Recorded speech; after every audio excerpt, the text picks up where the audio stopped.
What's up guys, it's Chris from Step Massive, and no, I'm not out on the trail today. I'm actually here at my house in San Jose, California, and today I'm going to show you guys what I typically bring for food on a standard backpacking trip.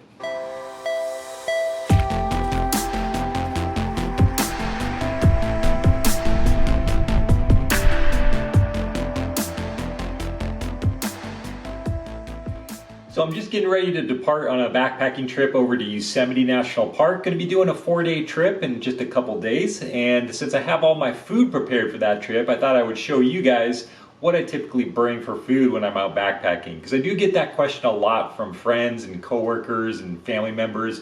Pretty much anyone who finds out that I'm a backpacker, they usually want to know, well, what do you bring for food when you're out there? So today I'm going to show you. Alright, so here we've got all the food that I'm planning to bring on my upcoming 4-day backpacking trip in Yosemite. And I've got it divided into basically days 1 through 4 here. The only caveat is I do not have breakfast for day 1 and I do not have dinner for my final day because those 2 meals I will typically eat at home when I'm not on the trip.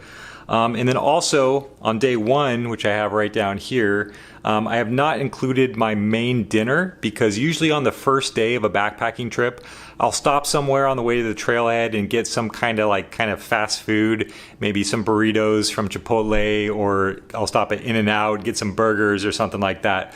So that's not included as well. But days 2 and 3 are the full days of eating that I'll be doing out on the trail. I typically do eat pretty much the same thing every day. I don't get sick of it.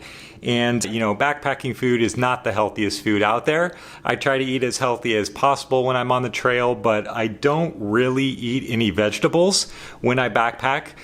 Typically in my daily life, I eat a lot of vegetables. I eat about 10 servings of vegetables every day. So I figure that going out a couple days here and there, once a month or so, I can do without vegetables, and I make up for it on the days before and after the trip. So just gonna kind of go down and look at what I bring. To start things off, we got breakfast. I have 2 whole grain cinnamon raisin English muffins right here. These are super bomb. I love eating those on the trail. I usually bring some kind of dried fruit to eat in the mornings and to snack on throughout the day. For this trip I have dried mango, a little bit there. And then I have 2 servings of protein powder, just powdered chocolate protein powder that I'll typically eat in the morning. That's kind of how I jumpstart my breakfasts. And then I do have some coffee as well. We'll kind of go over the condiments and other stuff after I go through the food. So throughout the day, I'll typically snack on a few things. So here I have a Bobo's bar. It's primarily whole grain rolled oats. These are pretty bomb. I love bringing these on the trip. And then here I've got a Cliff Bar protein bar, a Cliff Builders bar. And then I'll usually bring out a little pack of Gatorade powder for each day, especially if I'm going to be doing any kind of significant climbs or elevation gain, or if it's going to be really hot. Just so I have a little way to boost my energy if I need to and get some electrolytes really quickly. I typically will bring my little companion pack of cheese and beef jerky. So this is just some slices of hard cheddar cheese.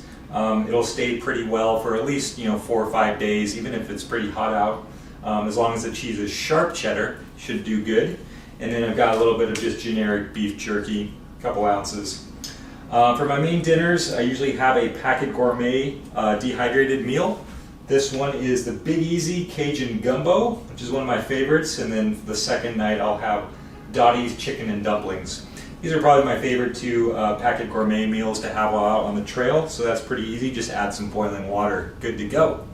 And then for dessert each night, I'll typically have a couple of chocolate bars. These are the Nugo Dark Chocolate Pretzel Bars. I love these things, and I actually realized after I bought them that they have a little bit of added protein as well. So they're kind of like a chocolate bar / protein bar, which is helpful for getting protein while out backpacking, but they taste just like pretty bomb chocolate bars. And so that is pretty much it for a single day. It's about 3,100 calories for each day. All of the food is very easy. I don't really have to prepare anything except for boiling the water for my dehydrated dinners.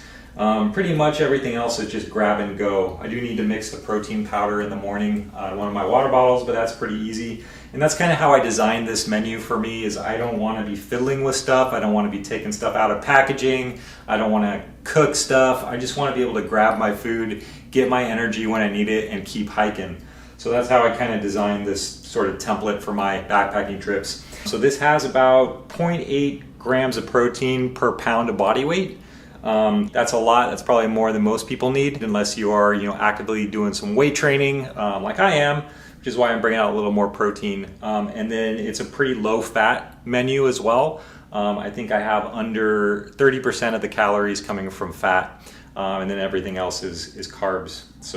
And then lastly, we'll talk about this row down here, which is kind of all my extras, not really food, but just extra items. I do bring a pretty hefty bag of instant coffee, and this is the Whole Foods brand 365 instant coffee that I have right here.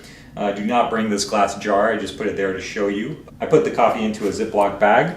I have another little Ziploc bag of just some standard dried creamer. I try not to eat a whole lot of this stuff. It's not really the healthiest for you, but sometimes I do want a little boost to my coffee in the morning. So I bring a little creamer.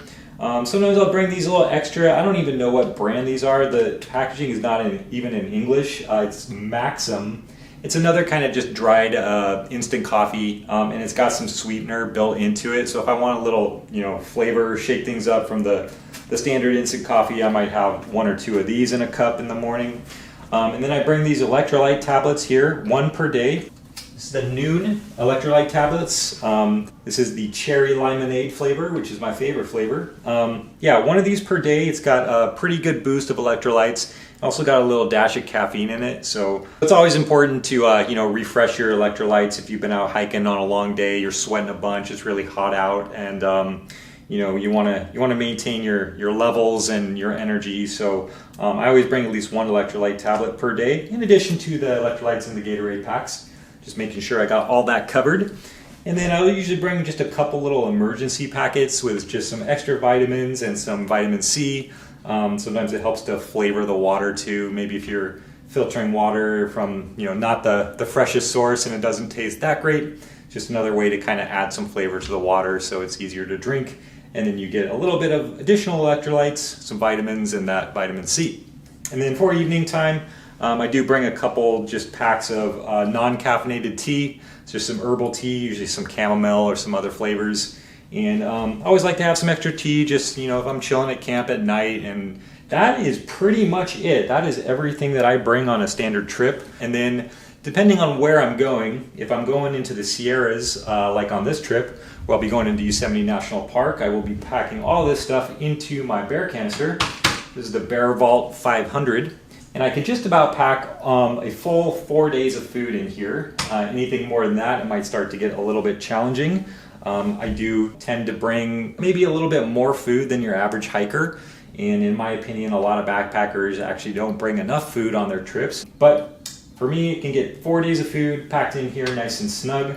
And then if I'm not going into bear country, I will forego the bear canister and I will pack all of my food into this lock sack here. So it's a big, thick, heavy-duty Ziploc bag specifically made for food. It's got 2 rows of Ziploc seal at the top, and apparently if you get a full seal on it, it makes the bag pretty much smell-proof, just to keep critters and other stuff out of there.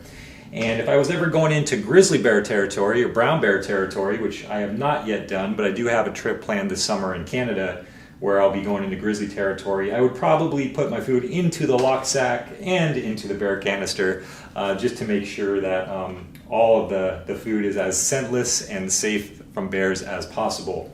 And then, like I mentioned, you probably noticed that there are no vegetables in this meal plan. I typically don't worry about bringing vegetables when I'm out on a trip, just because I eat so much vegetables on a daily basis before and after the trip that I feel I kind of make up for it.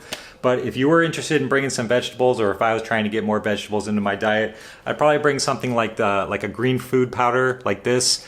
This is something that I eat a serving of every day at home, and it's a good way to just get a ton of vegetables packed into a little powder serving, bunch of micronutrients, super good for you. The only issue is it doesn't really taste that great. It kind of tastes like you're eating a spoonful of dirt. So if you did want to get, vegetables and more micronutrients on the trail, something like this would be a really good option too.